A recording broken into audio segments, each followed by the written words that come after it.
Alors, bienvenue à cette conférence organisée conjointement par la Société canadienne des relations publiques et la Société québécoise des professionnels en relations publiques.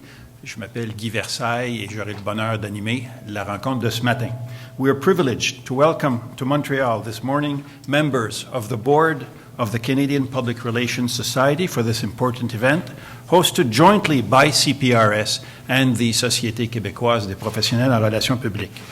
Alors, notre programme pour la matinée se déroulera ainsi. Dans un premier temps, les présidents de la Société canadienne et de la Société québécoise des relations publiques prendront quelques minutes pour vous entretenir des activités de ces importants regroupements de professionnels en relations publiques.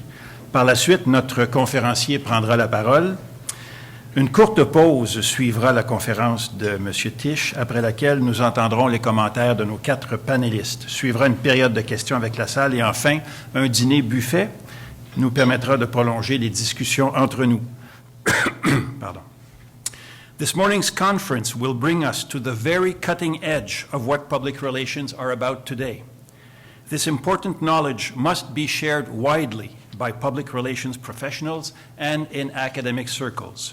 Recognizing this need, CPRS has concluded a sponsorship agreement with CNW Newswire to arrange for the videotaping of the conference, which will be made available to all CPRS members, as well as to all universities and colleges offering public relations programs. La conférence de ce matin nous amène à la fine pointe de ce que sont les relations publiques aujourd'hui. Ce savoir doit être largement partagé.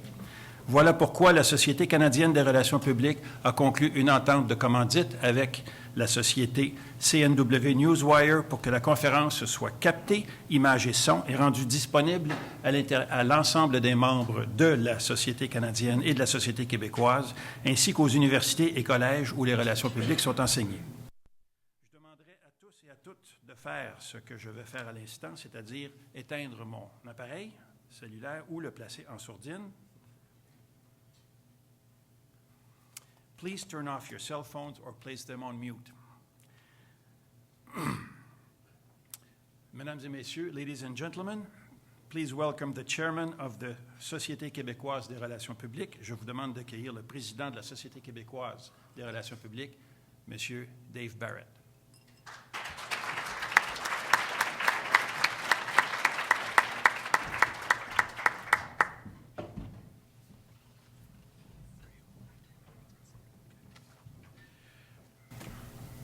Bonjour et bon matin.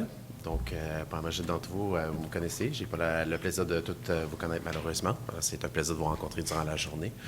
Mon nom est David Barrett. Je suis coprésident de l'SQPRP avec Mme Sylvie Castonguay, qui ne pouvait pas être avec nous aujourd'hui. Je ne vais pas prendre beaucoup de votre temps. Je voulais vraiment surtout souligner, justement, premièrement, remercier le CRP d'avoir organisé en partie justement cette journée et ce panel, de pouvoir avoir regroupé autant de personnes aussi distinguées pour pouvoir parler d'un mandat aussi important que le mandat de Melbourne.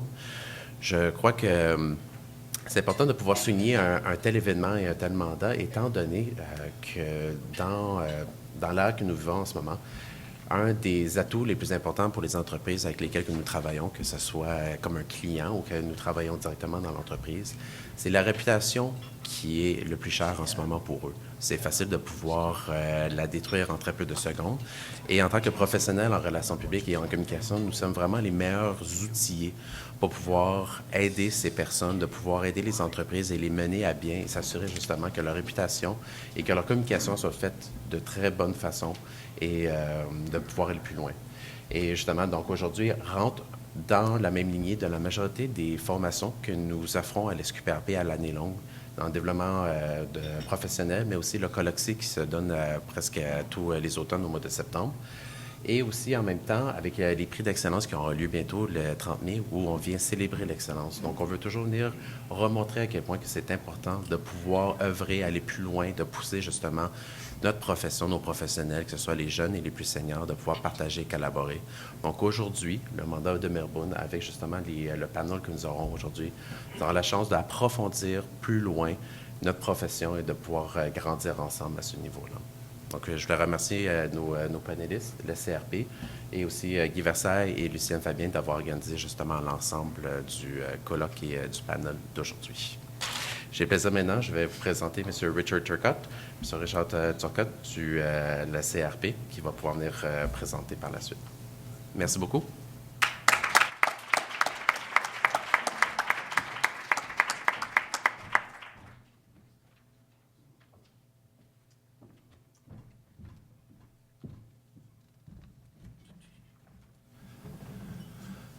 Well, bonjour. Good morning. I will be restricting my remarks to English mainly, for all our sake. I bring to you greetings from CPRS members from across the country, as well as public relations professionals from across Canada more generally. Hopefully I'm clear and I sound awake. I flew in last night and arrived about 3 in the morning, so I'm operating on just a few hours sleep, so my apologies if I don't make sense, which often happens. We're here this weekend for, of course, the Montreal mini-conference on the Melbourne Mandate, but the National Board is also meeting here in Montreal this weekend, and the CPRS National Board is very well represented in Quebec with Lucien Fabien and Joanne Fortin on the National Board. But we also have some other board members in the room here today. Bob Ellis from Regina, Renee McCloskey from Prince George, BC, Raj-Paul Rai from Victoria and Vancouver. Anyone I'm missing? I think that was it for the National Board. And of course, our National Office team. I'd like to thank them for helping to organize today's proceedings, and as well as the board meeting that we're going to be having over the next couple of days. Canada certainly has had a strong international role in the last, over the last decade, really, and I need to pay particular tribute to Dan Tisch and the leadership that he has demonstrated internationally as the chair of the Global Alliance, and Canada has a proud history of international participation in public relations, working with other associations around the world to further the interests of our profession. So I'm very excited to hear more about the Melbourne Mandate myself. And of course, I've been following the work, and the National Board's been following the work of the Global Alliance for some time now. So thank you, Dan, for everything that you're doing on the international level on behalf of Canada, and of course your work with the Global Alliance. I also want to thank SQPRP for our partnership today in presenting this conference to you.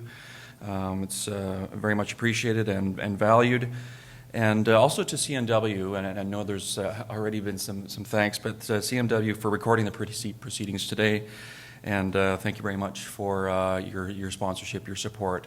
It's very important to make sure our sponsors are thanked and thanked and thanked again, because without their support, these sorts of events would not be possible. So with that, I will pass the microphone over to Dan and to our panelists. I'm very excited to hear what they have to say today. So thank you very much, and enjoy the day.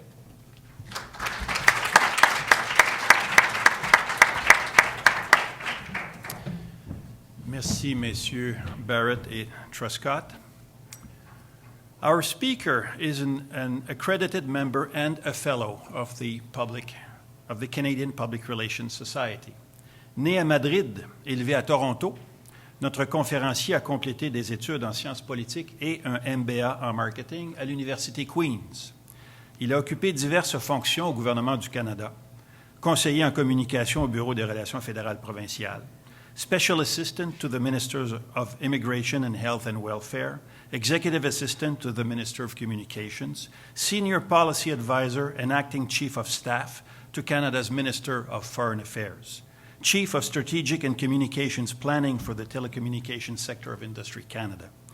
Il a été vice-président de la firme Environics Communications avant d'occuper la présidence d'Argyle Communications depuis 2003. Il enseigne les relations publiques à l'Université Queen's, commente fréquemment l'actualité pour divers médias, s'engage bénévolement pour diverses causes, notamment le Conseil de l'Université Queen's, l'hôpital North York General, Scout Canada. Mais ce matin, c'est à titre de président de la Global Alliance for Public Relations and Communications Management qu'il s'adresse à nous. Il résumera pour nous les travaux menés par des centaines de nos collègues de toutes les régions du monde, qui ont mené à l'adoption en novembre dernier du mandat de Melbourne. Ces travaux ont été menés en anglais et tout le matériel de présentation est dans cette langue. Toutefois, comme notre conférencier s'exprime couramment en espagnol, en anglais et en français, il échangera ensuite avec les membres du panel et avec la salle, dans l'une ou l'autre de ces langues. Mesdames et messieurs, dear colleagues, please welcome Dan Tisch.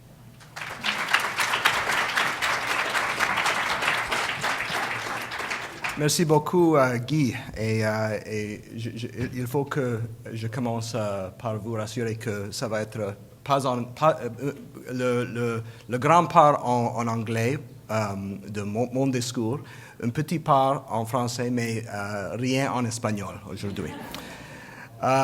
Il faut que je voudrais remercier tous qui ont organisé cet événement et tous qui travaillent pour le bien-être de notre profession au sein de CPRS et SQPRP. This morning, I'm going to tell you a story. Je vais vous conter une histoire. J'espère que ça soit une histoire en même temps intéressante et importante pour la pratique des relations publiques ici à Montréal et je pense et j'espère partout au Canada. It's informed not just, of course, by my work in the Global Alliance, but the fact that I am, like so many of you, a professional public relations practitioner and CEO of a PR firm, and so that informs, you know, what we've done in the Melbourne Mandate. The fact that it was the work, the combined work of practitioners and academics and association leaders from around the world. But it was very important to us that it be something that's not just abstract and academic, but something that's very practical and something which can be used to help sell and help justify and help define the role and value of public relations in organizations everywhere. And so maybe I should start by speaking a little bit about what the Global Alliance is. We call it the United Nations of Public Relations, and you see here we've got about 70 different countries around the world that are involved in the Global Alliance. Canada is, of course, un membre fondateur de l'Alliance Globale, and you see here in our mission there are really four main principles. It's raising standards in public relations, education, and credentialing and practice. It's sharing knowledge for the benefit of the global professional community. It's strengthening that community and helping our associations share knowledge amongst themselves to deliver better services and more value to their members. And finally, and this is part of the Global Alliance mission, and you can tell that Canada is the only country in the world that's ever had two different people to be chair of the Global Alliance, because straight from the CPRS definition of public relations in the public interest, that is a key part of the Global Alliance mission as well, and a distinct contribution that Canada has made to the global mission of the Global Alliance. So I guess I'm going to start with where the Melbourne Mandate was adopted at the World Public Relations Forum. It's an event that we hold every 2 years. It's been held now 7 times. These were the previous locations of World Public Relations Fora. And of course, the most recent one was in Melbourne, where the mandate was adopted in November of last year. But let's back up, and let's think a little bit about the world in which we are communicating today.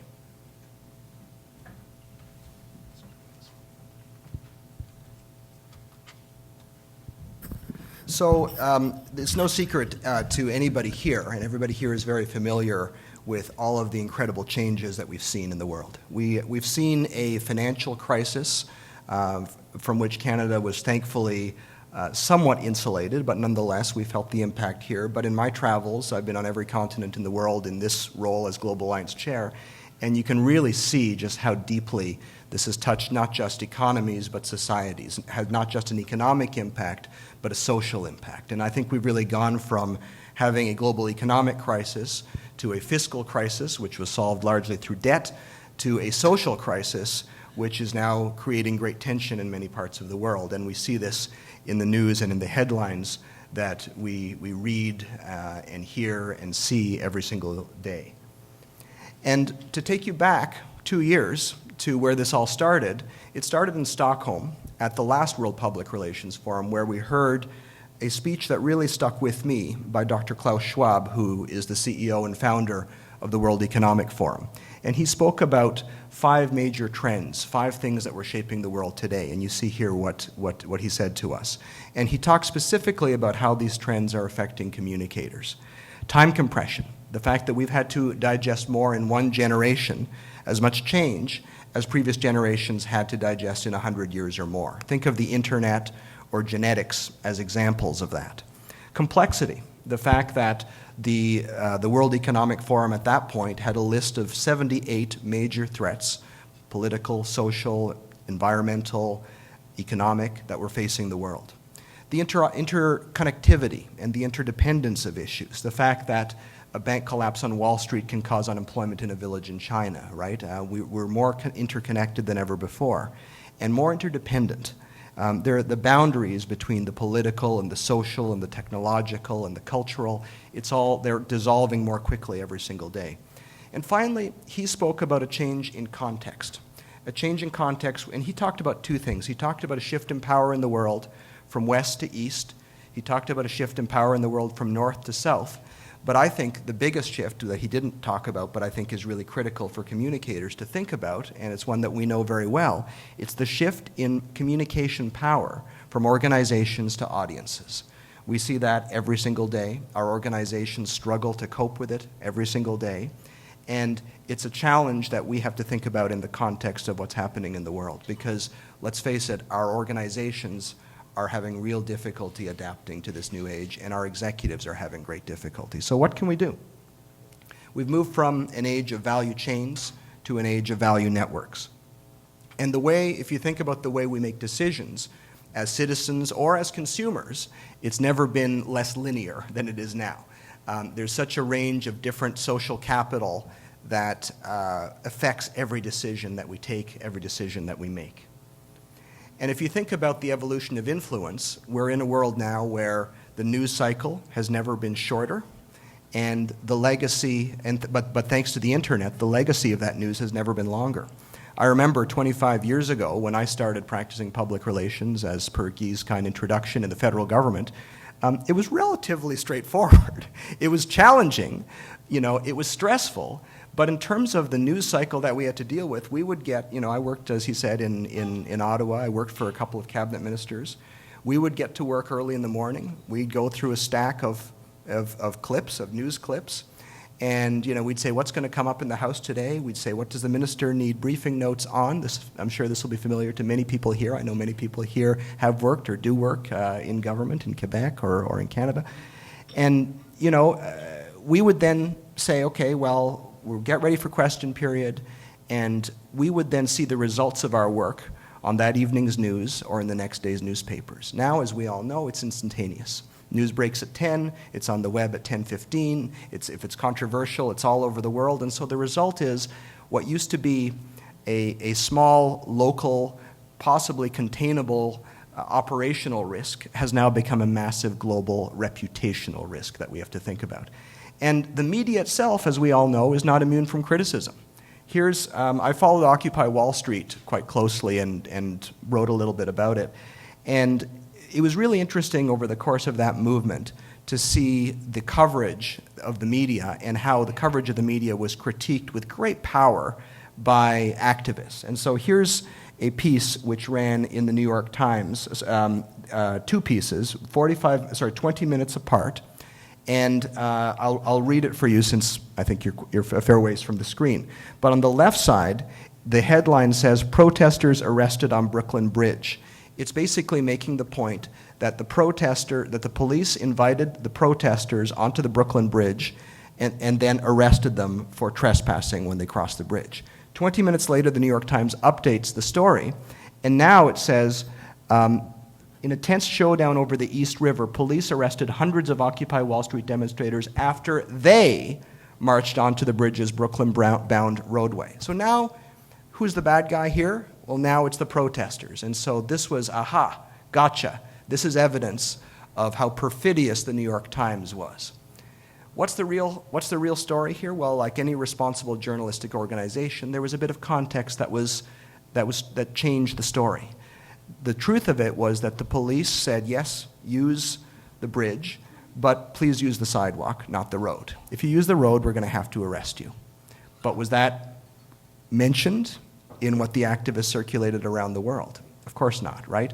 And I'm not blaming them. I'm not saying that there's an intentional distortion.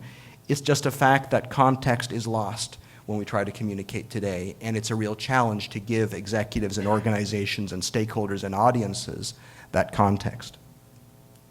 Alongside all this, we've had a massive change in the market value of organizations and what determines that market value. This graph, which is taken from the work of the International Integrated Reporting Council, which I'd encourage you to find out more about if you're not familiar with it. I can share more about that later.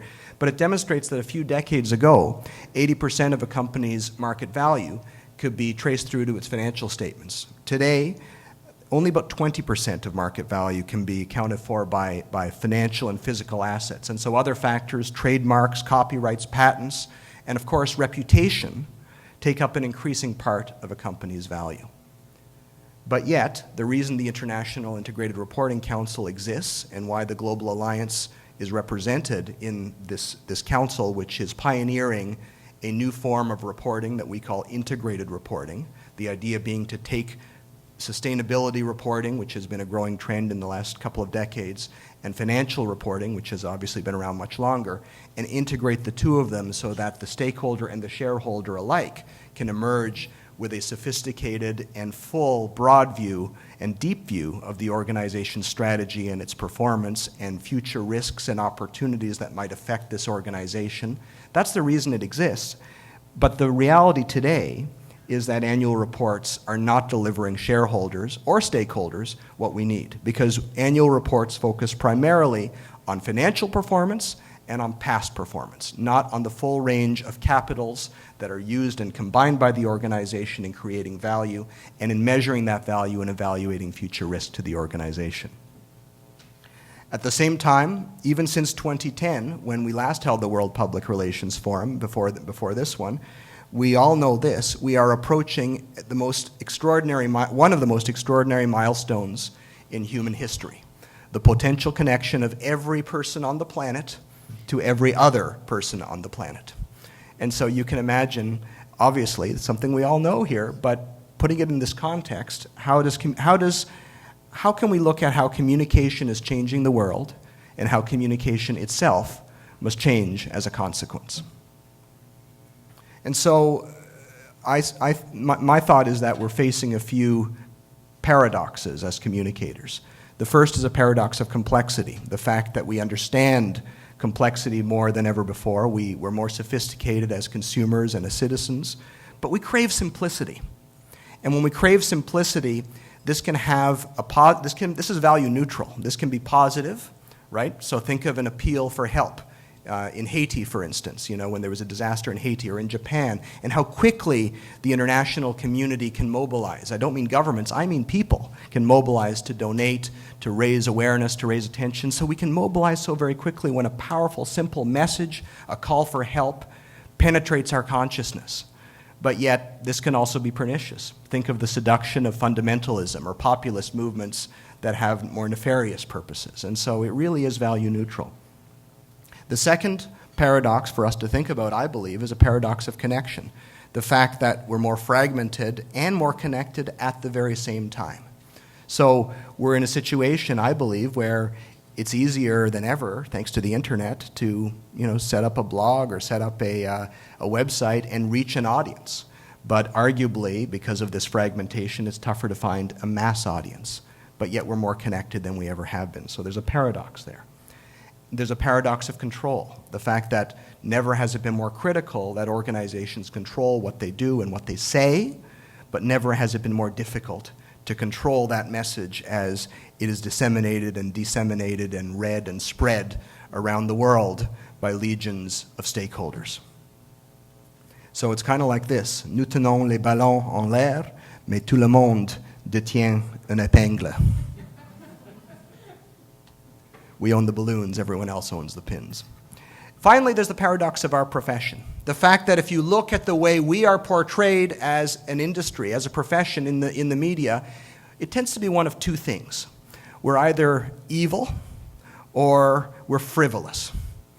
And so this is the evil side. There's actually a Twitter handle called Evil PR Guy, right? And there are probably others too, and you can see the exchange, with some wise guy saying, hey, evil PR guy, this is just this is 2 months ago.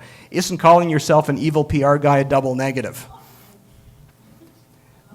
Then, of course, there's the other side of our public perception, which unfortunately we tend to reinforce. I found this website this week. This is Roxy Moon, the PR chick. theprchick.com if you'd like to procure her services or take her up on her invitation to, quote-unquote, call me, right, in big red lipstick-painted letters. This is what the world thinks of us, as exemplified not just by characters in the media like Samantha Jones of Sex and the City, but also by public relations professionals themselves. So, but yet we're at a place, my friends, where the world needs us more than ever, right? Think of the critical need for those two words that are so fundamental to the CPRS definition of public relations, and that is mutual understanding. If we need mutual understanding in this world, and we're the only ones who have that bird's eye view of the organization that only one other person has, the CEO, right? Then we need to take charge and control our own reputation. Or let me change that word, not control our own reputation, because we can't hope to control it, but we have to influence it, and we have to influence it in an intelligent and a compelling way. So, in preparing for Melbourne, the Global Alliance asked a question: what do public relations leaders think? And so we went out to survey our global professional community, and we spoke to, through a survey, to hundreds of leaders of the world's major public relations and communication management industry associations. And what we wanted to do was build on the Stockholm Accords, which were adopted by the Stockholm Conference. Just a quick show of hands, how many are familiar with the Stockholm Accords? And it's okay if you're not, So about half the people are familiar with it. Okay, so it was adopted in 2010 using a similar process to the one we used in Melbourne. And what we really emerged from with the work of the delegates at that conference and the input of about 1,000 practitioners and academics around the world was a definition, we believe, of the communicative organization. The communicative organization and the role and value of public relations professionals within that organization. We focused on 6 spheres: sustainability, governance, and management, the role of PR and the value of PR in those areas that we called areas of societal and organizational value, and finally areas of operational value, internal communication, external communication, and the coordination of communication. And so in our survey that we conducted starting in December of 2011, when the Melbourne Mandate process began, we engaged the leaders of PR associations and asked them, what do you see as the top roles for public relations today? And, I'm sure everybody here will be very pleased to note the importance of ethics, right? And it's a bit ironic, given how we're portrayed in the media, that we are usually the custodians of organizational transparency more often than not. I firmly believe that. And that was reflected in the survey, the importance of applying ethics to public relations decisions. Number 1. Very close second, understanding an organization's reputation by means of understanding its stakeholders. Number 3, defining the character of the organization. Number 4, building a culture of listening. And finally, the integration of mainstream and social media. We also talked about and thought about the keys to advocacy for PR. So if we're going to do this right, what do we have to do? Number 1, not surprising, show value to organizations, right? Show value to society, we put that in there intentionally. It's a little bit lower down, but it still made the top 5, right? But mainly it's show it to organizations, the business need, the business case for public relations. Engaging stakeholders outside the profession. We talk to ourselves a lot, right? We need to talk to others more frequently and more aggressively in a more systematic way. We're really pleased to see how much support there was for the idea that has really been very key to the Global Alliance, especially in the last few years, that we want to engage simultaneously the professional community, or the practitioner community, and the academic community. And so strong support for that. And a little bit around a global definition of PR, which I kind of consider the third rail. You know, like on the subway, there's that electrified third rail, you know, which if you touch it, you die. Well, it's sort of like the third rail of association public relations is talking about, let's have a global definition. PRSA in the US went through that, and it's very, very tricky. So we stayed away from that, but we focused on some of these other things. And we also asked, who are the key stakeholders for advocacy? So let's talk about business leaders. Business leaders were seen as by far the primary targets for advocacy about public relations and communications. So let's think about the poor corporate leader. I'm going to show you a couple of videos which exemplify, and I hope will provide some entertainment in thinking about the role of public relations in advising leaders today. So the first clip I have to share with you is former RIM, Research in Motion, BlackBerry CEO Mike Lazaridis. He's doing an interview with the BBC. He wants to talk about the BlackBerry playbook. The interviewer wants to ask him about security issues in the Middle East. Problems you've had in terms of security and your various arguments with the Indian government and a number of governments in the Middle East, is that anywhere near being sorted out? Sorry, Rory, that's just not fair, Rory.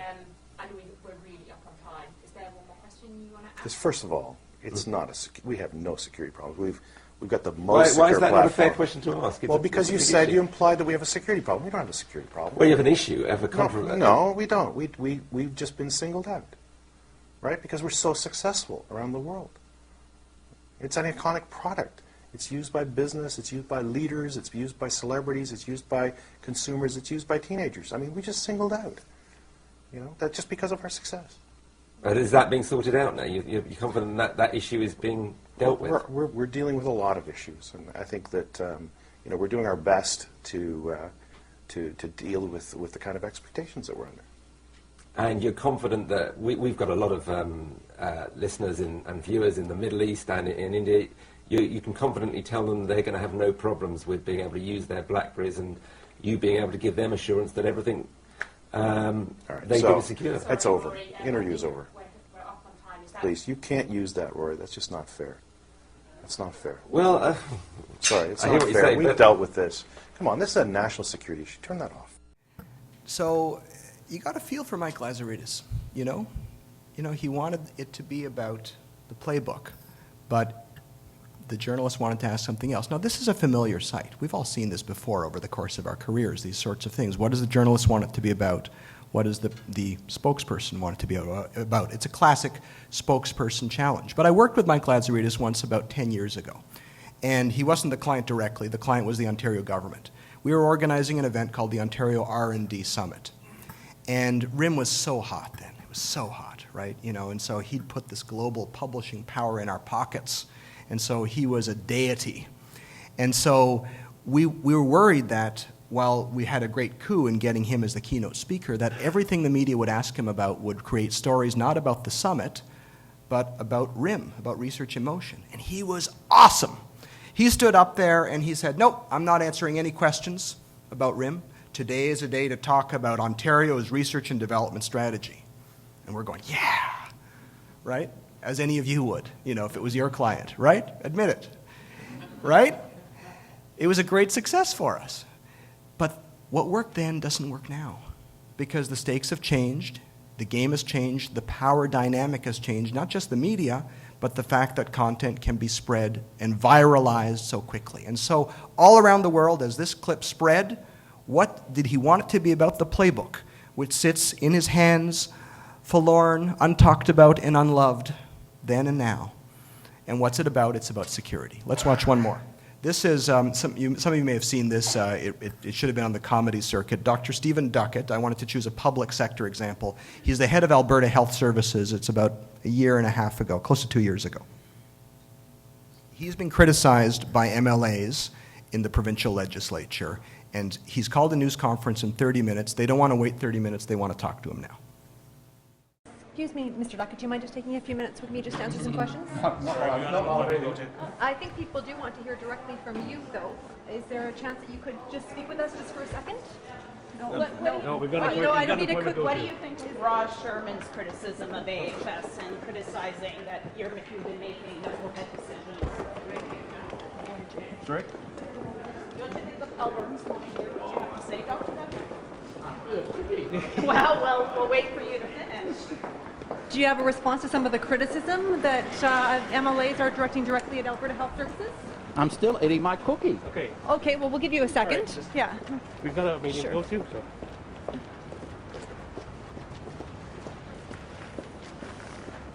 Dr. Duckett, can you explain why you won't stop and talk?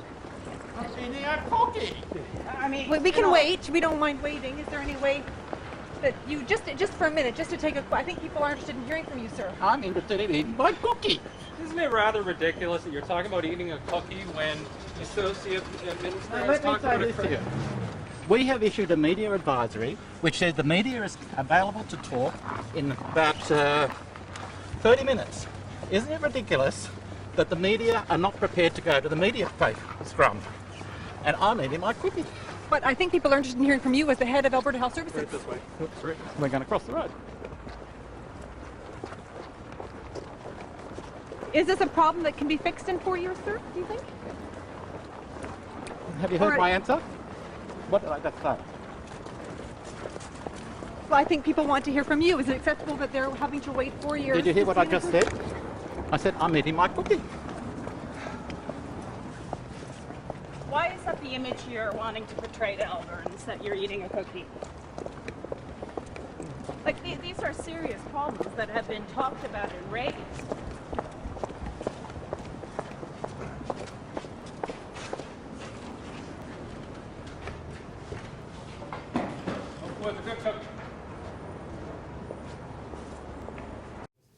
So, at least he had a key message. Maybe it wasn't the best key message, who knows.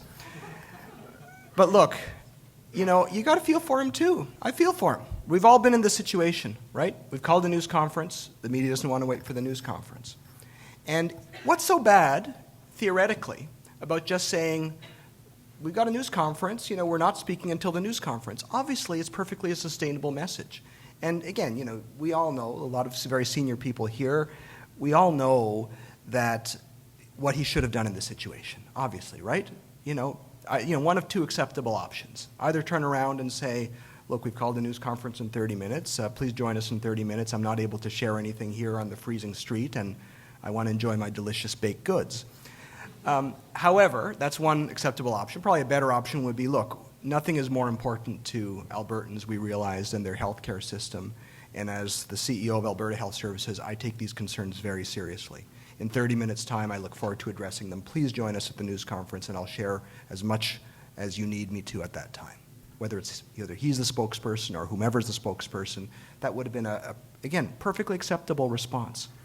But what's missing here is context again, right? If this were Steve Jobs on his way to launch the new iPad or iPhone or whatever, right? Nobody would have said anything. Oh, that's just Steve, you know. But the context was it's about people's health care. It's something that people care about. It's something important. And you can't look arrogant and blow people off on the street. But now that content can be viralized, the reputational stakes are just that much greater. Now that consumers can interact with the content and create mashup videos interspersed with, you got Cookie Monster in Quebec, you know, the Sesame Street character, you know. So Cookie Monster, you know, interspersed with Dr. Duckett talking about a cookie, right? This is what happened, and he lost his job. So the stakes are high, and they need guidance, because you can teach communicative intelligence, but you can't teach contextual intelligence, and that's what CEOs lack. So we asked CEOs, what do you think? We asked multinational companies. And again, I'd encourage you to look. We have a microsite, the Global Alliance microsite, on the Corporate Excellence Study. We spoke to 9 major multinational companies, and I imagine most of these are names that you'd be very familiar with. And you can read the study online, but the takeaways at the headline level for you are best practices in these organizations, which I don't know about you, but I feel pretty good about. Public relations being placed increasingly at a high level of management. The idea that these organizations have more and more sophisticated listening strategies. And I'd argue even further that some of them are taking listening a step further, and it's not just saying it's the public relations department's job to listen, but it's looking for ways to embed a culture of listening all across the organization and integrating public relations and human resources and customer service and other functions. The idea of being on message globally, having a firm message and a consistent consumer or customer or client experience, right? But at the same time, having that experience be a little adaptable to different contexts and different cultures. I was in Dubai last year, and there I see Tim Hortons, right? But in Tim Hortons, the branding is very different. It's called the Cake Shop, the Tim Hortons Cafe and Cake Shop. I'm thinking, cake shop? I don't go to Tim Hortons for cakes, right? But they wanted to convey, same brand experience. Store was fairly similar. Logo was fairly similar. Obviously, clientele very different. And the way it was branded was just a little bit different, right? The way it was positioned in the market. The increasing priority, which we all see, to measuring PR effectiveness. And I think we can feel good in the Public Relations Society at being pioneers in this sphere through the development of media relations rating points. And Victoria's here from News Canada. I mean, and obviously CPRS, the board, in endorsing this. This is a very important development which got a lot of attention internationally because increasingly there's a priority on measuring the effectiveness of PR, but not just measuring media results, but measuring the connection between media results and business outcomes. Finally, the emphasis on professional development, both internal and external, right, for communicators. Anyway, really interesting themes. So the picture that we emerged from after these consultations was that there's really a need for a new kind of legitimacy. And I believe very firmly that public relations has a key role to play in giving organizations legitimacy in these changing times. Because the legitimacy, I believe, today of a government does not just come from an election. The legitimacy, I believe, today of a corporation does not only come from its shareholders. In both cases, it comes from ongoing interaction and engagement and accountability to shareholders and stakeholders in the case of a corporation. And in the case of the government, it comes as well from a moral right to govern that, again, comes from that ongoing dialogue. And, we can have a discussion about whether today's governments in Canada are meeting that test or not. I frankly don't think they are. But traditionally, we rely on channels such as parliaments and shareholder meetings to hold organizations accountable. But I believe that today, public relations can play a role in giving them that legitimacy. And so we zeroed in the Melbourne Mandate on 3 emerging roles to think about when we talk about ourselves as public relations professionals. The first, the role of public relations in defining the character and values of organizations. Second, the development of a culture of authentic listening and engagement. And third, understanding responsibility in all its dimensions. Corporate responsibility, professional responsibility, societal responsibility, and personal responsibility. So it's got many dimensions. And of course, there, embedded in there, is our ethics and sustainability and shared value, right? So we're trying to address a lot of concepts within that pillar of the mandate. So I'm going to speak briefly about each of these. So the first, définir les attributs et les valeurs de l'organisme. It comes, in some ways, from Abraham Lincoln's famous quote, "Character is like a tree and reputation is like its shadow. The shadow is what we think of it, but the tree is the real thing." And I love that quote. What a marvelous communicator for his nation and for the world at that time. And what a wonderful way of enunciating the difference between something you can control and something you can't, right? The term reputation management, while I use it, it's on our website, I'm sure, and it's probably on many of your websites and your organizations if you're consultants. We use that term, but really you can't manage a reputation. You can't manage what other people think. You can't control that. You can influence it. And you can, however, you can manage the definition of your own character, right? What do we think about ourselves? What are the values of this organization? What is the real thing? And so we weren't the only ones doing research and thinking into this area. The Arthur W. Page Society, which is, as many of you will know, an association of very senior communicators. And they were simultaneously to us, and no doubt perhaps we influenced one another, I like to think, they were talking about corporate character too, and I want to give them credit and share their model.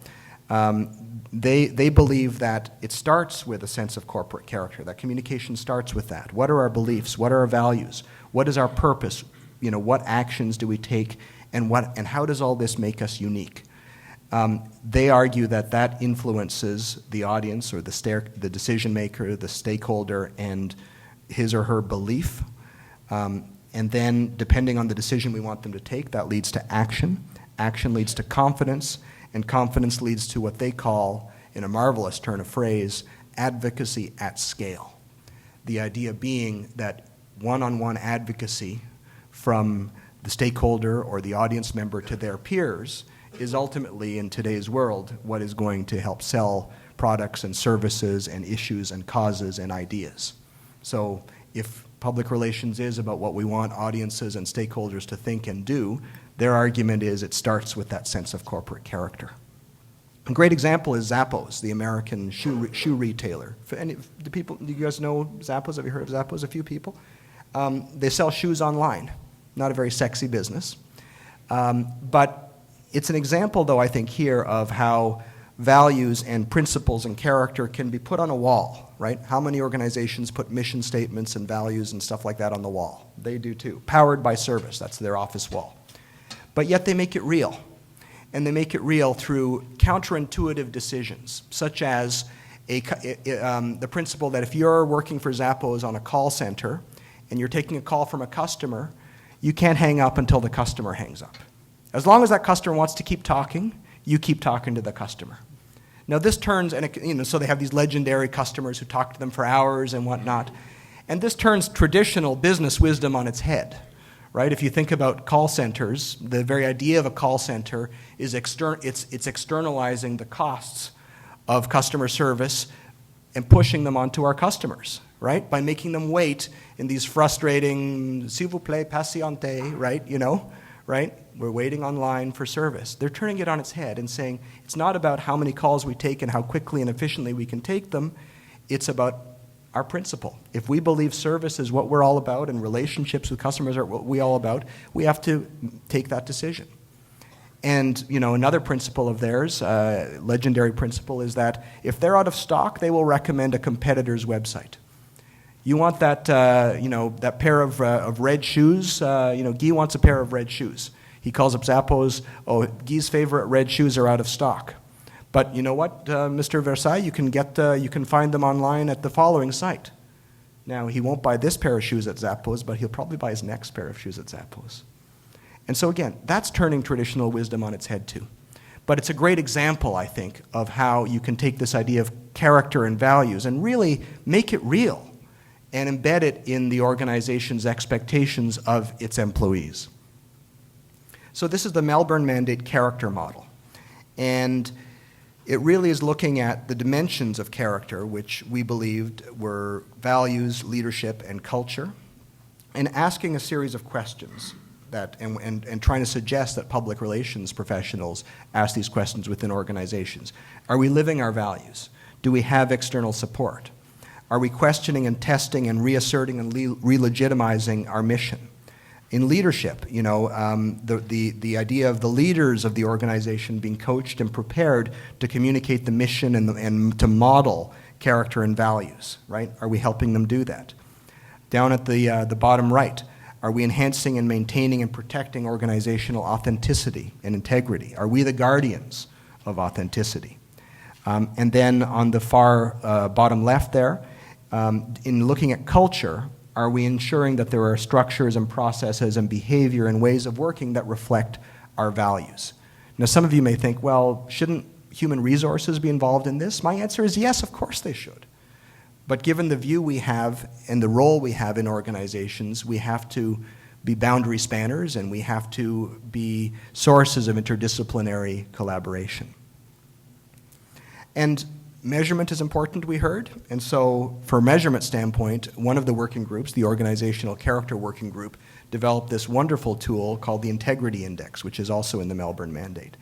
And it's saying, okay, well, everything I showed you on the last slide, how do we measure it? And so there are many tools, of course, but this is one that we thought was particularly interesting and had a lot of ingenuity. The idea that you could engage stakeholders in a conversation and measure whether the organization is living up to its stated values. So this is an example from a healthcare sector, right? So if the values are compassionate, improving lives, respect and dignity, working together for patients, commitment to quality care, and everyone counts, talking to stakeholders and getting us an objective measurement of how we're doing and looking what the spidergram looks like afterwards. So again, what we tried to do here is not just have abstract principles in the mandate, but also have very practical tools that communicators and public relations professionals could use.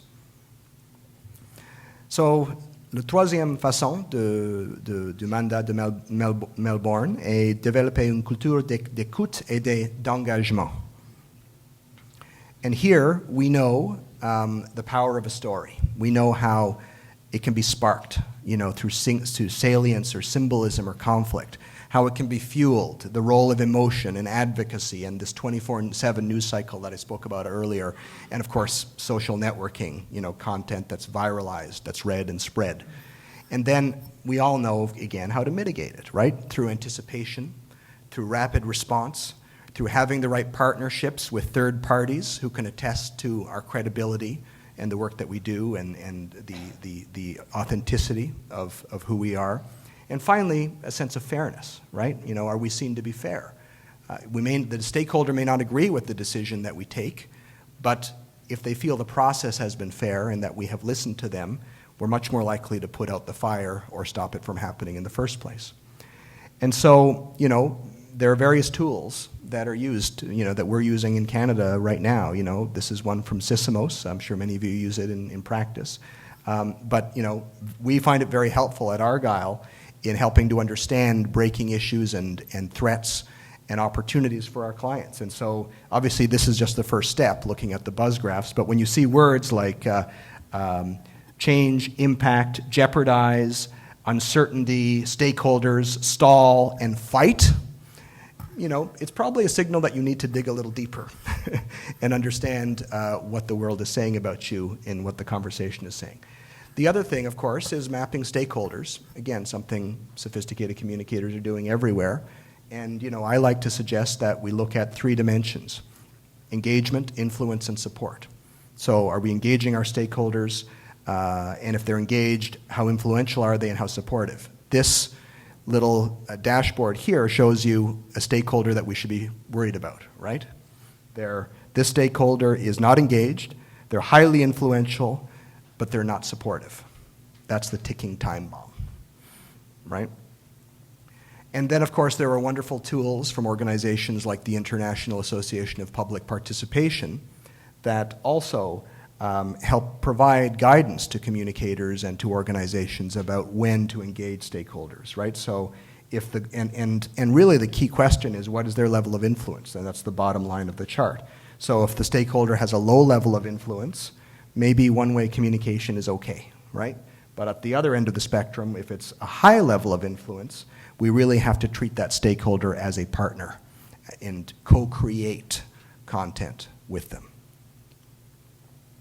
Now, one of the most interesting speeches at the World Public Relations Forum didn't happen at the main forum. It happened at the academic forum, and we're actually very proud of this. Not only was Melbourne the largest World Public Relations Forum we've ever had, it was the first one where we'd actually done an academic forum, an academic colloquium right before. And so, again, trying to make real our vision of integrating the academic and professional communities better. And this professor from Singapore, Dr. Mohan Dutta, he gave a marvelous talk about the idea of dialogue. And here's something he said which made an impact on me. He said, we often use the term dialogue to describe processes that are not dialogic. And he asked a question which all of us should be asking every time you have a stakeholder consultation. And that's, are we fostering discursive spaces that get us closer to truth and justice? Because let's face it, often when we launch consultations and we have dialogues, it's not really with an intent to, it's always with an intent to listen, but it's rarely with an intent to change.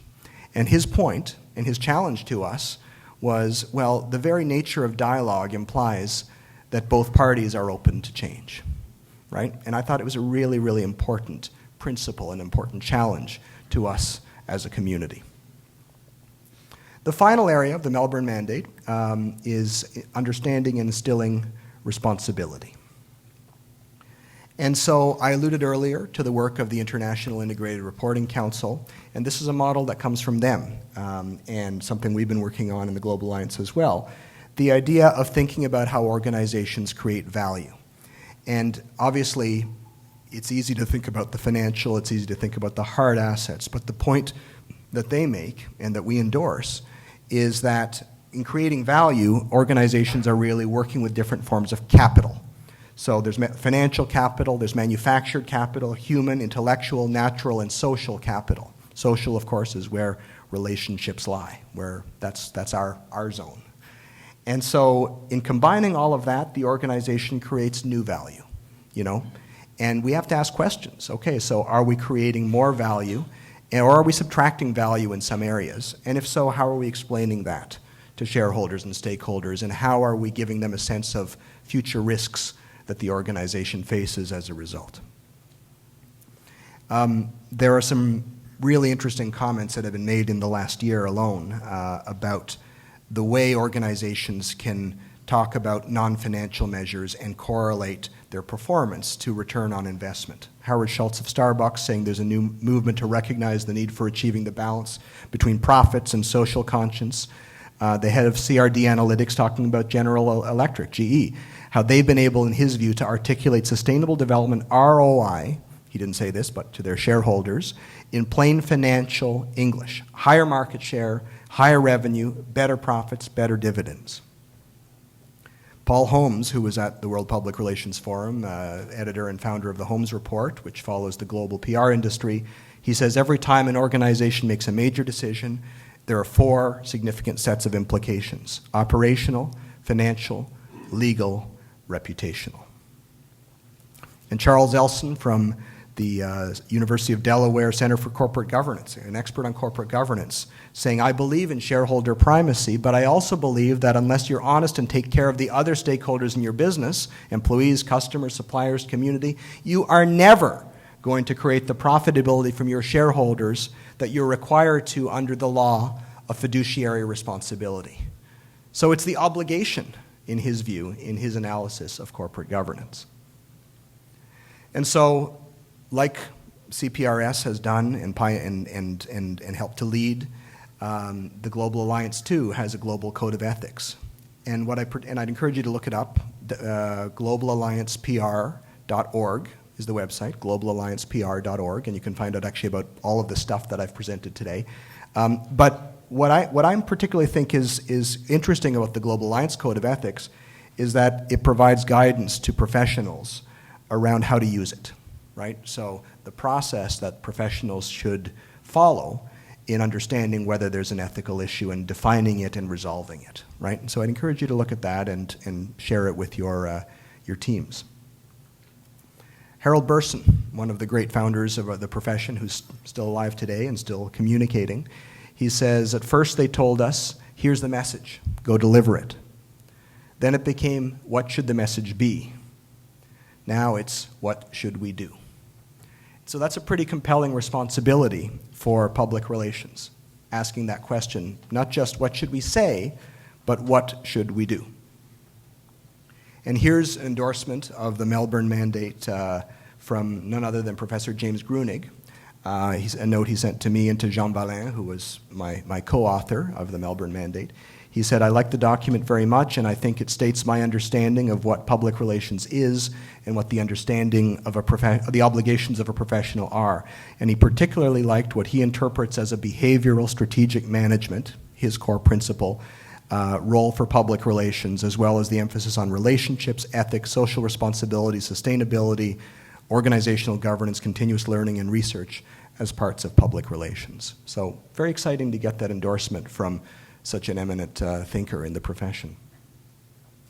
So I guess I want to wrap up the session today and maybe leave a little time for questions. And then, of course, we have the wonderful panel that's going to follow. And I guess just to close, I want to quote Arthur Page, again, a great pioneer of the profession, and he had an axiom. Arthur Page said that public perception of an organization is determined 90% by what it does and 10% by what it says. And I know that communication and public relations, we always talk about it. Do we call ourselves public relations or do we call ourselves communications? And I have it both ways. I run a PR firm, but it's called Argyle Communications. So, you know, I like to straddle that fence as well as anybody. But here's a situation where we have to think and we have to say, you know what? It's not just about communication. And that good public relations is about going beyond communication, not just about what we say, but about what we do and influencing what the organization actually does. And I think that spirit is embedded in the Melbourne Mandate. So we have to ask ourselves a few questions. What value can we add? The Melbourne Mandate looked at a few areas: organizational listening, defining character, understanding responsibility, but there's so many others that we could have probably looked at as well, right? And these are things that this is just my personal view, but I mean, you know, thinking about the research we do, about interdisciplinary collaboration within the organization, you know, with HR and with customer service and marketing, how are we managing that? How are we leading that? Integrating mainstream and digital stakeholder relations, because let's face it, when you integrate the two, that's when the magic happens. Understanding behavioral sciences better, providing that context for CEOs, and of course, the trend to integrated measurement and reporting. The International Integrated Reporting Council is releasing this year, April 16th, its new framework for corporate reporting. And it'll be really important, I believe, for our profession to take notice of that and be part of that dialogue, because, you know, we can't leave corporate reporting to the lawyers and the accountants alone. We have to be at that table. So we have to ask ourselves, you know, as we go back to our organizations this afternoon and in the weeks and months and years ahead, what is our character? What values are guiding our decisions and our communication, and do we have a really clear sense of that? We have to ask ourselves, are we building cultures of listening and engagement that go beyond the PR department? I'd be the last one to say PR people shouldn't be leading this, listening and engagement, and that communication should not be done by anybody but professionals. Professionals need to lead it. But we kind of need to think of ourselves too as facilitators and coaches that help others in the organization listen and help mobilize and activate others to inform the organization of both risks and opportunities that lie ahead. Do we understand our responsibility? From popular culture, Spider-Man said, "With great power he learned. With great power comes great responsibility." Well, we have the power of communication. It is a responsibility that we must understand and that we must use wisely. Do we have the right skills on our teams and in our communication organizations, be they in-house or consultants? You know, do we have people? Are we recruiting young professionals and educating young professionals and graduating young professionals who understand business and know how to read a balance sheet, who understand government and can understand public policy and how it might affect or shape their organization? And finally, do we have a clear sense of the customer, the consumer? Do they have that sense? Do they know the trending topic on Twitter today? We need people who can answer all those questions, multidimensional professionals who can really be at home in the boardroom. Because I think we've made it to the boardroom table, but there are others around that table, like accountants and lawyers, who've been there much longer and are much more at ease in those rooms. And so to play at that level, we need to skill up as a profession. So I'll close with one of my favorite quotes. It's from the Greek mathematician Archimedes, who said, "Give me a lever long enough and a fulcrum on which to place it, and I shall move the world." And today I believe that communication can be that lever. And on a fulcrum of stability that comes from redesigning our profession for a new age, I really do believe that communication can move the world. Thank you so much, and I look forward to your questions.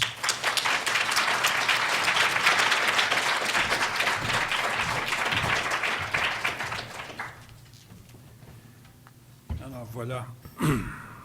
qui doit nous inspirer à avoir des questions nombreuses. Il y aura une pause dans quelques minutes, mais auparavant, s'il y a des questions sur la présentation, Daniel y répondra en français ou en anglais au meilleur de sa connaissance. Are there questions regarding the presentation? And il y a un micro ici pour les fins de l'enregistrement sonore si vous avez une question, si vous souhaitez vous déplacer. Et je vous demanderai, s'il vous plaît, de vous identifier pour le conférencier. Thank you very much. My name is Brigitte Stock. So, again, thank you very much for your very interesting presentation. I have a very practical question where I would need your guidance. As you know, today is March 8th. It's Women's Day. And when looking at the different Melbourne principles, and when representing a Canadian organization on the international scene, I'm just wondering, how do we stand by these principles as they relate to women's rights? And we know this is a very important value for us Canadians. So how are we able to stand by those principles, let's say when we have to deal with organizations from different countries who are not necessarily on the same wavelength? Yeah.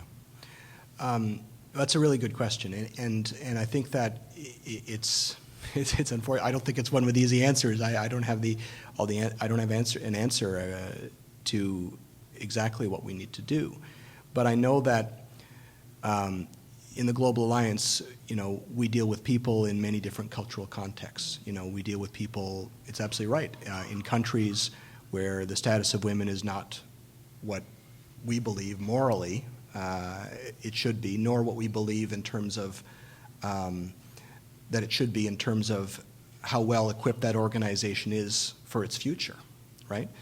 And so I guess I'd say that we need to look for ways to help do kind of what the International Integrated Reporting Council is doing with reporting. And I'll explain the link in a moment because I know it may seem very remote. But what they're doing is they're saying, for years we've had sustainability reporting. And sustainability is way over here, it's far away from financial performance. And so a lot of sustainability reports are really just feel-good reports. So we've got to bring together sustainability reports and financial reports together to really say to the shareholder, not the stakeholder is going to be fine, but the shareholder, why it's important that we connect the two. That by understanding whether an organization has social or environmental risks or human rights risks in its supply chain or in its labor policies and its operations around the world, you better understand the risks for that organization. And I think over time, gradually, through the development of international consensus around processes like this and around documents like the Melbourne Mandate, I think we can begin to shift understanding that without having a strong role and representation and rights for women in organizations and in societies, they're not going to be able to achieve the same level of success over the long term, and that they're leaving themselves vulnerable to risks, particularly if they aspire to do business internationally. So it's part of it is helping, it's carrot and stick, right? It's having values and enunciating values as a profession that speak to human rights and to equality, but it's also showing them that it's also good business to have appropriate role and responsibility and equality for women and respecting human rights in other dimensions as well. So I realize it's a bit abstract perhaps, but I hope that perspective helps. May I ask a subsequent? But there is risk for the organization, like in terms of business objectives. Exactly. It's very nice, let's say in 20, 50 years from now, but today on the international scene, it's a different, let's say, ballgame. So how do we deal as PR professional, like there is many women in the room who want to do more communication on the international scene? How do we go about it? Because there is some serious risk for Canadian organizations. serious risk for business risk, like by standing by those, let's say, principles and using, integrating reporting and things like that. Like still, like I feel like it's slightly different when you're confronted with real life, let's say, situation. Yeah. Yeah, I mean, there's no question it is very difficult. And look, part of it is, I believe, is also representation. It's also modeling the right behavior, right? You know, we are in an industry in Canada that is majority female, you know. More than 60%, probably 70% of the people in my office are female, and the majority of the management team. And I think that, you know, I'm proud of the fact in the Global Alliance, the board is half women, half men from many different countries. And so part of it is, I think, really modeling, you know, whom we want to be and ensuring that to the greatest extent we can't control, but we can try to influence. Thank you very much. So, thank you. Elizabeth Hurst. Hello, Elizabeth. It's good to see you again. Good to see you. I'm wondering if there was any conversation at Melbourne about the seems to me increasing crossover, largely through social media, of the marketing publicity function and public relations, as we like to think of it, and as you have described it. Mm-hmm. In fact, I recently read a blog, and I wish I could remember the guy's name. I think he was from Metropolitan Leeds University, proposing a separate professional association for publicists as opposed to public relations practitioners who see themselves as the conscience of the organization and the ones who are concerned with the reputation and the ROI, and the more the value of the organization beyond just pushing its products. Yeah. When social media came out, a lot of us were thinking, or came out when it became prominent, we were thinking, great, transparency, authenticity, two-way conversations. This is going to be great. Now social media have become largely a platform for billboards and advertisements. And I face students in my classroom who think that PR is about pushing product. And then we see this inspiring conversation, inspiring kind of things coming out of Stockholm and Melbourne. Yeah. Was there any conversation about this challenge to our function and our reputation? Well, yeah, Elizabeth, I think it's always there. It's not new. And look, and I think we also have to be frank and honest about the fact that there are many shades of public relations. There was a good article, a good blog post by, her name's Heather Yaxley from the UK. Do you know Heather? Called, she was playing on the you know, the novel 50 Shades of Grey, you know, or something like that. But she called it 50 Shades of PR, right? You know, and it was kind of clever. And at one point that she made was that we have to recognize that there are many shades within our profession, right? And that many people and many of the organizations represented in this room, I'm sure, see as a primary purpose of public relations marketing. And that's okay. There's nothing wrong with that, right? But there's no question that where I think the center of gravity is going among that 10% of roughly of the world's professionals, PR professionals who are actually in professional associations like CPRS, that narrow slice of the big PR universe is certainly moving more towards, you know, what you were talking about, you know, more towards that authentic engagement and the idea of helping the customer, the consumer, the stakeholder, the citizen, as much as we sell to them, right? More about helping than selling. And I think the good news, so yes, there was a lot of talk about that. It's always an undercurrent. It's always in the background. And I think that the general view that I heard anecdotally was that people think that marketing-oriented PR is okay, but that they think it's actually these days that we need to be thinking maybe a little bit less about marketing and a little bit more about customer service, and maybe moving our profession a little bit closer to customer service, because ultimately the relationship with the customer and the customer's view that she or he will share with others is going to be the best form of marketing. And I think marketers get that.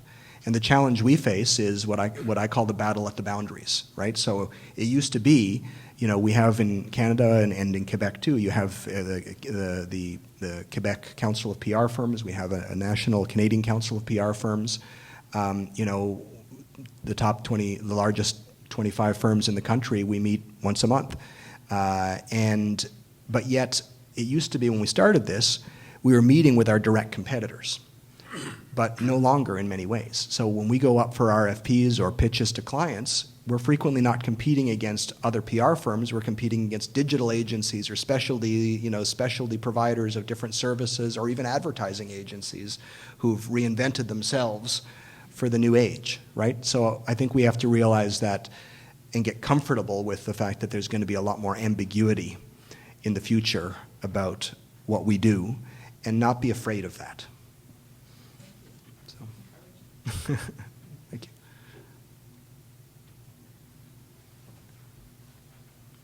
So, my name is Cindy Filiatro. I'm with Cision, and I equip companies and PR firms. Can you speak closer to the microphone, please? Hi, thank you. Yeah, so my name is Cindy Filiatro. I'm with Cision. We equip professionals with the tools to monitor and engage. And I'm finding that for a lot of my clients who are professionals like yourselves, part of the big challenge is the internal responsibility of educating fellow stakeholders about the importance of listening and engaging. And I'm wondering whether, with your experience, you've got some advice for those who are encountering internal resistance to, just, I guess, risk that authenticity. Internal resistance to what, sorry? To being able to risk that authenticity. It's kind of an immediate thing. And so it's a leap of faith, right, for an organization to go from something, okay, well, we've got our town hall meeting, and it's going to be here, and we're going to have, all these prepared statements, and it's going to be a 30-minute forum, so it's controllable. Making a leap from that to the immediate and the authentic takes a great deal of courage, and the voice is going to be PR within the organization, but the faith behind it, that has to be endowed. Yeah. What kind of advice would you have for those who are encountering that kind of internal resistance? Because I believe that as an organization, or as, you have the role of also, coaching internally for that risk to be taken. Yeah. Well, yeah, absolutely. Amen. And thank you for your work. Everybody in the room, I'm sure, knows Cision and the role that you do. I guess I'd say that the single best word that I think can help an organization understand is the word risk. It's the same word you used, but it's risk in a different sense, right? They think there's a risk to engaging, there's a risk to opening ourselves up. I'd argue these days there's a greater risk to not doing so, right? And if you can frame that risk in financial terms, to executives, I think you begin to get their attention, because they understand, the value of this organization, its market value, the value of its brands, so much of it now is based on intangibles like reputation. And so if reputational risk is so fundamental or reputation is so fundamental now, it's connecting the dots and showing them that, the risk, if we are seen to be just pushing product rather than engaging our customers authentically, if we're failing to respond, if we are having super restrictive social media policies on our employees that are constraining them from being good listeners and helping attune us to risks that the organization faces, we are creating more risk for ourselves. And there have been so many case studies of organizations in recent years that have fallen down because they're seen to have failed to listen. I showed RIM. I now I've moved over to Android in the last year, but it was with pain because I love BlackBerry and I want BlackBerry to succeed. But they lost sight of the market and they lost sight of their consumer. And the level of engagement that they had with their consumer had fallen away, right? Compared certainly to its main competitors. And so I think it's giving them in very concrete ways a sense of the risk of not acting.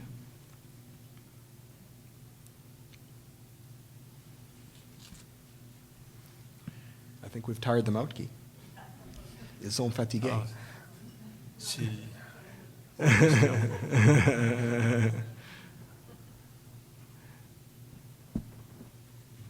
où ils sont prêts pour le café. Oui, ça.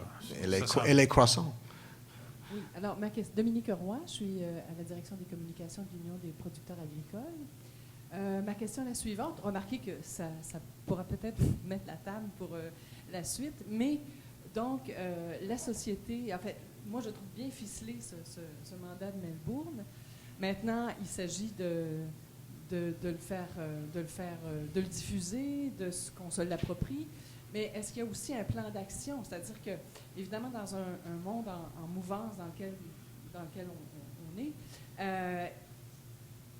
on se re-questionne à l'effet, tout le monde fait un peu de communication, un peu de marketing, un peu de relations publiques. Alors, comment il faut certainement augmenter les standards? Il y a des gens qui ont des formations dans diverses disciplines, qui pratiquent notre profession, et c'est très bien aussi.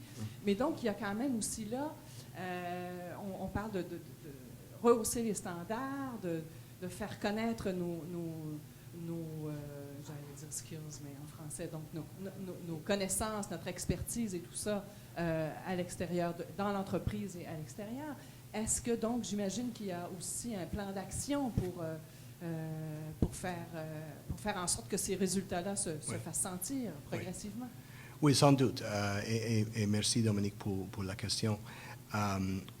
Oui, on est en train de développer un plan pour, qu'est-ce que le mot, promouvoir le mandat. Et aussi, je pense qu'on a besoin des outils, tools, des outils pour le faire pour augmenter la compréhension et pour aider les professionnels on l'utilisait. Oui. Donc, on a maintenant le Integrity Index et le modèle en matière de caractère d'organisme. Mais je pense qu'il faut développer d'autres outils. Et à la fin de la conférence, on a parlé, quoi faire maintenant? Et on a fait une liste des actions qu'il faut faire. Et numéro 1 est d'assurer que le Melbourne Mandate et les principes là-dedans sont endorsés par les associations de relations publiques comme CPRS et que les associations ont l'impetus de communiquer avec ses membres. Et moi, je suis très content que la semaine passée, j'ai fait une présentation comme ça à Toronto. Aujourd'hui, à Montréal, on a ici le comité organisateur de la conférence à Ottawa qui aura lieu en juin. Et là aussi, on va avoir les discussions. Comment est-ce qu'on peut utiliser ces principes et ces tools? Donc, il nous reste beaucoup de travail et il nous reste aussi de voir comment est-ce qu'on peut faire la promotion avec les entreprises et les organismes d'entreprise. On avait à Melbourne, j'ai parlé quelquefois déjà du Integrated Reporting Council. Le chef de la direction de ce conseil était là avec nous. Et pour lui, c'était très intéressant d'entendre un débat entre les communicateurs sur ces sujets. Et il veut nous aider à promulguer ces principes aux organismes. Et on a besoin de plus de allies comme ça, qui ont l'écoute, l'oreille des chefs des entreprises partout au monde. Donc, beaucoup de travail toujours. Merci beaucoup. Et d'ailleurs, un de ces outils sera la version française officielle, puisque le mandat n'existait qu'en anglais, langue dans laquelle il a été adopté en novembre. Mais depuis un mois, quelques-uns d'entre nous avons travaillé à la traduction, parce que si vous allez sur le site du mandat de Melbourne, il y a un outil de traduction automatique, mais la traduction qui en ressort n'est vraiment pas de bonne qualité. Alors, on a produit une version française officielle qui a été, ou je crois, ou qui sera bientôt officiellement adoptée par la société canadienne et, je l'espère, par la société québécoise et remise officiellement, donc, à l'organisation de l'Alliance mondiale comme notre contribution à ce plan que tu appelles de tes vœux.